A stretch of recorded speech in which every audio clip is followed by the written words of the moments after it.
पहले एक सुंदर जंगल में एक बंदर रहता था। वह एक नदी के किनारे एक बेरी के पेड़ पर रहता था।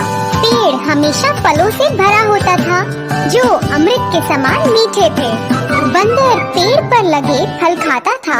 वह एक मिलनसार बंदर था और अपने पेड़ पर रहना ही पसंद करता था। वह एक पेड़ से दूसरे पेड़ पर कूदकर खुशी खुशी अपना दिन गुजार रहा था। उसी जंगल में एक मगरमच्छ और उसकी पत्नी भी रहते थे।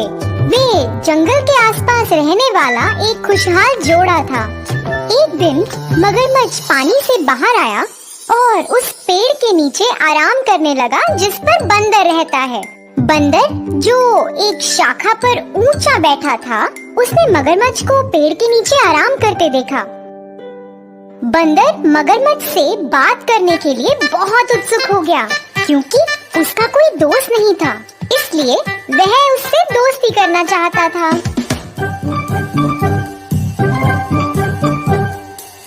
हेलो दोस्त, क्योंकि आप पेड़ के नीचे आराम कर रहे हो, आप मेरे मेहमान हो और मैं आपको कुछ खाना देना चाहता हूँ। कृपया मेरे साथ आकर भोजन करें। बंदर ने मगरमच्छ को खाने के लिए बहुत सारे फल और जामुन दिए। मगरमच्छ ने उन्हें खा लिया। जामुन बहुत स्वादिष्ट थे। मगरमच्छ ने अपनी इस खातिरदारी के लिए बंदर को धन्यवाद किया और घर चला गया। मगरमच्छ प्रतिदिन नदी के किनारे आने लगा और बंदर द्वारा दिए गए फलों का आनंद लेने लगा। जल्द ही वे बहुत अच्छे दोस्त बन गए। दोनों ने कई विषयों पर चर्चा करते हुए एक दूसरे के साथ समय बिताना शुरू कर दिया। वे सारा दिन एक साथ काम करते हुए बिताते थे। वे एक साथ तैरते, फल खाते और दिन भर सूरज की रोशनी का आनंद लेते थे। एक दिन मगरमच्छ ने बंदर को अपनी पत्नी के लिए कुछ जामुन लाने के लिए कहा। बंदर ने खुशी से मगरमच्छ को फल दिए और मगरमच्छ फल को अपनी पत्नी के पास ले गया। उसने बंदर की पूरी कहानी उसे सुनाई। फल खाने के बाद मगरमच्छ की पत्नी बहुत खुश हुई क्योंकि उसे फल बहुत पसंद थे। लेकिन जब उसे पता चला कि उसका पति उससे ज्यादा बंदर के साथ समय बिता रहा है, तो उसे जलन होने लगी। उसकी ईर्ष्या के कारण उसे एक भयानक विचार आया। यदि फल इतने रसीले हैं, तो मुझे आश्चर्य है कि बंदर का दिल कितना मीठा और रसदार होगा। क्या तुम मुझे बंदर का दिल लाकर दोगे? तुम ये क्या कह रही हो? तुम मजाक कर रही हो ना? क्या तुम बंदर को मुझसे ज्यादा प्यार करते हो? अगर तुम मुझसे प्यार करते हो, तुम उसका दिल मुझे लाकर दोगे। मगरमच्छ अपने दोस्त को मारने के लिए तैयार नहीं था, लेकिन अब उसके पास कोई चारा भी तो नहीं था। मगरमच्छ की पत्नी चतुर थी और उसने अपने पति से उसके लिए बंदर का दिल लाने की बेनती की थी। मगरमच्छ अपने दोस्त को धोखा देने के लिए बिल्कुल तैयार नहीं था, लेकिन फिर उसकी पत्नी ने बंदर के दिल को लाने तक कुछ भी नहीं खाने पर जोर दिया। उसकी पत्नी ने उसे फंसा दिया था और अब उसे अपने सबसे अच्छे दोस्त को चोट पहुंचानी थी। मगरमच्छ बहुत डर गया था। वह अपने सबसे अच्छे दोस्त से ऐसी बात कैसे पूछ सकता था? उसने एक योजना तैयार की और बंदर के पास पहुंचा। मगरमच्छ ने दुखी होकर बंदर से पूछा, मैं और मेरी पत्नी रात के खाने के लिए तुम्हें अपने घर का न्योता देते हैं। तुम्हें पहले ना बुलाने की वजह से मेरी पत्नी मुझसे बहुत नाराज है।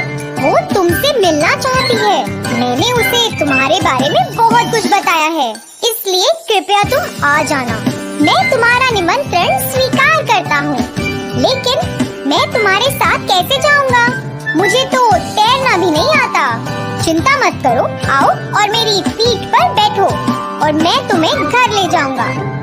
बंदर खुशी से मगरमच्छ की पीठ पर बैठ गया और उन्होंने अपनी यात्रा शुरू कर दी। बंदर को मारने के इरादे से मगरमच्छ गहरे पानी में घुस गया। चारों ओर पानी देखकर बंदर घबरा गया। और मगरमच्छ को धीरे धीरे आगे बढ़ने को कहा।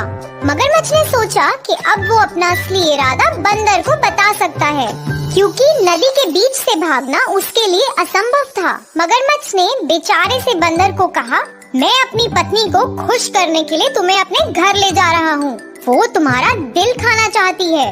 वो कहती है कि क्योंकि तुम दिन रात स्वादिष्ट फल खाते हो, इसलिए तुम्हारा दिल उन फलों से 10 गुना अधिक स्वादिष्ट होगा। इन शब्दों को सुनकर बंदर हैरान रह गया। मित्र से इस प्रकार के शब्दों की उसने कभी उम्मीद नहीं की थी। वो शांत रहा और समझदारी से बोला, अरे दोस्त, तुमने मुझे पहले क्यों नहीं बताया? मैं अपना दिल तुम्हारी पत्नी को देकर बहुत सौभाग्यशाली हो जाऊंगा। मैं आमतौर पर पेड़ के बिल में अपना दिल सुरक्षित रखता हूँ। तुम्हारी पत्नी को अपने दिल की भेंट करने के लिए मुझे अपना दिल पाने के लिए वापस जाना होगा। मूर्ख मगरमच्छ ये जानकर इतना खुश हुआ कि बंदर ने उसकी बेनती को स्वीकार कर लिया है। वो तेजी से वापस उस पेड़ की ओर तैरने लगा जहाँ बंदर रहता था। नदी के किनारे पहुँचने पर बंदर तेजी से मगरमच्छ की पीठ से कूदा और अपने पेड़ पर चढ़ गया। मगरमच्छ जल्दी में था और महसूस किया कि बंदर को अपना दिल लाने में बहुत समय लग रहा है। अरे दोस्त, देरी क्यों हो रही है? जल्दी अपने दिल को हासिल करो और यहाँ फेंको। मेरी पत्नी बहुत खुश होगी। तुम्हें अब अपनी दोस्ती निभानी होगी। बंदर ने हंसकर जवाब दिया, मेरे प्यारे मूर्ख दोस्त, तुमने मुझे एक दोस्त के रूप में धोखा दिया है। क्या कोई उसके दिल को निकाल सकता है और उसे एक बिल में रख सकता है? ये तो मेरी तुम जैसे धोखेबाज दोस्त से बचने के लिए योजना थी। अब चले जाओ और कभी वापस मत आना। मगरमच्छ अपनी इस हरकत के लिए शर्मिंदा था और सर झुकाकर घर चला गया। तो बच्चों, इस कहानी से हमें ये सीख मिलती है कि अपनी संगत को बुद्धिमानी से चुनो और हमेशा होशियार रहो।